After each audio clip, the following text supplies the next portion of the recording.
বুইরার বাচ্চা বুইরা কত কইরা কইছি সম্পত্তিটা লেখা দে, এখন পর্যন্ত সম্পত্তিটা লেখা দিছে না। তোর এই বাড়িতে রাখবো না, ভাইরা হয়েছে আমার বাড়িতে। এই জনি এইটা তুই কি করলি? বাবারে তুই ধাক্কা মেরে ফেলাই দিছিস। আর ভাই জনির কথা না বাদিয়ে দিলাম, তুমি তো বড়, তুমি কিভাবে পারলা ওর সঙ্গে থেকে বাবার সাথে এই কাজটা করতে? হে আফাই, তোরে কইছি আমাদের পারিবারিক বিষয় তুই নাক গলাইতি, তোরে বিয়া দিছি, তোর জামার বাড়ি পাঠাই দিছি, তুই তোর জামার বাড়ির যেটা মন চায় সেটা কবি, তুই আমাদের বিষয় এ বাড়িতে কোনো কথা কবি না। বাবারে কতদিন ধরে কইতাছি যে জায়গা সম্পত্তি যা আছে তুমি লেখা দাও, 4 দিন পরে তো তুমি মইরাই যাইবা।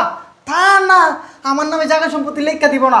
ওই বুইরার বাচ্চা বুইরা, এবার যদি সম্পত্তি না লেখা দিছ, এবার তো মনে করি না হালাই দিছি, আর একটু পরে ধাক্কা দিয়ে সাথে তো হালাই দিবি। জনি ঠিক কথাই কইছে। বাবা যদি জমি না লিখে দেয়, বাবার সাথে যে কি করবো এটা কিন্তু এখন মাথায় আইতেছে না। ভাই ভাই থামো, তুমি ওর লগে এত কথা কইতাছো কি লিগা? হ্যাঁ, ওর কাছে কি এত জবাব দেওয়া লাগবো? আর ওই কেডা? ওই হইলো এবারে পালিত মাইয়া, ওই কি আমার আপন কেউ? জনি, হ্যাঁ তুই ঠিকই বলছস, আমি তোর পালিত বোন। কিন্তু দেখ, সেই ছোট্টবেলা থেকে আমি তাকে কুলে পিঠে করে মানুষ করছি। কেন জানোস? এই বাবা, আমার বাবা মারা যাওয়ার পরে এই বাবাই আমাকে এনে ফালছে। আর তুই কি কইলি আজকে আমি পালিত বোন? না, আমি তো কোনোদিনও মনে করি নাই যে আমি তোর পালিত বোন, তুই আমার পালিত ভাই। আমি তো তোদেরকে আপন ভাইয়ের মতন মনে করছি। আর আজকে তুই এই কথাটা বলতে পারলে জনি? বাবা তুমি আমাকে একটা কথা বলে তো, এই জায়গায় হয়েছে কি? জানো মা, কয়েকদিন আগে আমি ডাক্তারের কাছে গিয়েছিলাম। আমি পরীক্ষা নিরীক্ষা দেখলাম যে আমার একটা কিডনি নষ্ট হয়ে গেছে, আর একটা কিডনিতে পাথর হয়েছে। ডাক্তার আমাকে বলছে নিজেদের মধ্যে যদি আপনার একটা কিডনি সংগ্রহ করা যায় তাহলে তুমি বাঁচবে মুরব্বী। তখন আমি কি করলাম, ছেলেদেরকে ডাকলাম, ডাকা বললাম, জনি দেখো বাবা, আমার বয়স হয়ে গেছে, আমার একটা কিডনি নষ্ট হয়ে গেছে, একটা তো পাথর হয়েছে। ডাক্তার বলছে নিজেদের মধ্যে কারো যদি কিডনি মিলে তাহলে বাঁচবে তুমি। আমার আমার ছেলেকে আমি বলতেছিলাম, 2 ছেলেকে, বাবা তোমরা তোমরা কেউ না কেউ আমাকে একটা কিডনি দাও। তুই ছেলেরা বলতেছে না, তুমি আর কয়দিন বাঁচবে, তোমার কিডনি ট্রান্সফার করার দরকার নেই, তুমি তুমি তোমার সয় সম্পদগুলো আমাদেরকে লিখে দাও। মারে আমি সেই সম্পদগুলো আমি লিখে না দেওয়ার কারণে আমার থেকে বাড়ি থেকে বাইর করে দিচ্ছে। মা আমাকে বাড়ি থেকে বাইর করে দিচ্ছে।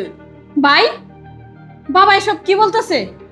তুমি তো ইচ্ছে করলে একটা কিডনি দিতে পারো, কারণ তোমার ব্লাডের গ্রুপ, জনির ব্লাডের গ্রুপ, আমাদের 3 জনের ব্লাড গ্রুপ তো এক। আর বাবা তো তোমাকে সবচেয়ে বেশি ভালোবাসতো। ভাইয়া তুমি তো একটা কিডনি দিতে পারো। এই থাম, এত কথা তো রেখে কইতে কইছে। আমি যদি বাবারে কিডনি দিয়ে দেই, আমার মাইয়াটা হলো একদম ছোট, আর আমার যদি কিছু হয়ে যায় তখন আমার পাশে কেরা দাঁড়াবো? শোন, আমি কিডনি বিডনি দিতে পারতাম না। কি বললো ভাইয়া? তুমি কিডনি দিতে পারবা না?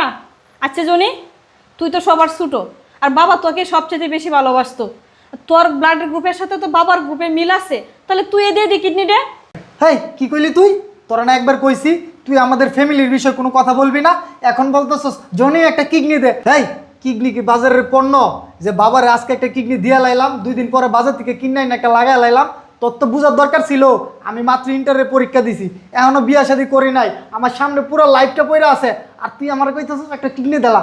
কে তুই এত বুঝস, এত বাবারে ভালোবাসস, তোর কিডনি একটা বাবারে দেলা তাইলে তো বেজাল শেষ হয়ে যায়। তোর রক্তের গ্রুপের লগে তো বাবার রক্তের গ্রুপ মিল আছে, তুই কিডনি দে। ঠিক আছে, তোরা যেহেতু কিডনি দিবেই না, তাহলে আমিই দিব। শুন, তোরা বাবা থাকতে না বাবা কি জিনিস সে মর্মটা তোরা এখন বুঝতেছস না।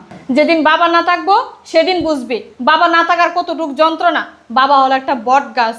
শুন, ছোটবেলা আমি আমার বাবাকে হারাইছি, আমি বুঝি বাবা হারানো কি যন্ত্রণা। আমি এক বাবাকে হারাইছি, আর একটা বাবাকে আমি আর হারাইতে চাই না নতুন করে।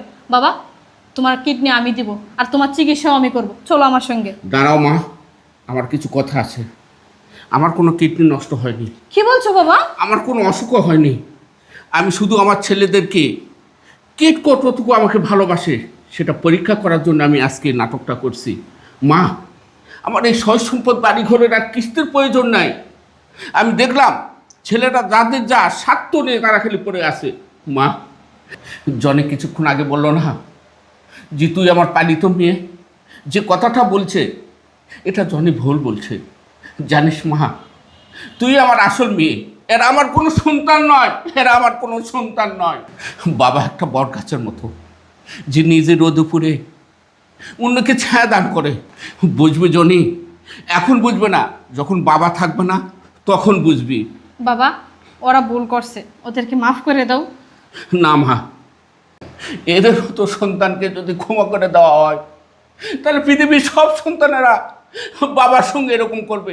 এদেরকে ক্ষমা করা যায় না মা, এদেরকে আমি বাড়ি থেকে বের করে দেবো। এই যাবে না বাবা, আমাদের ভুল হয়ে গেছে বাবা। বাবা, ক্ষমা করে দেবো বাবা। আপনি আমাদের মাফ করে দেন বাবা।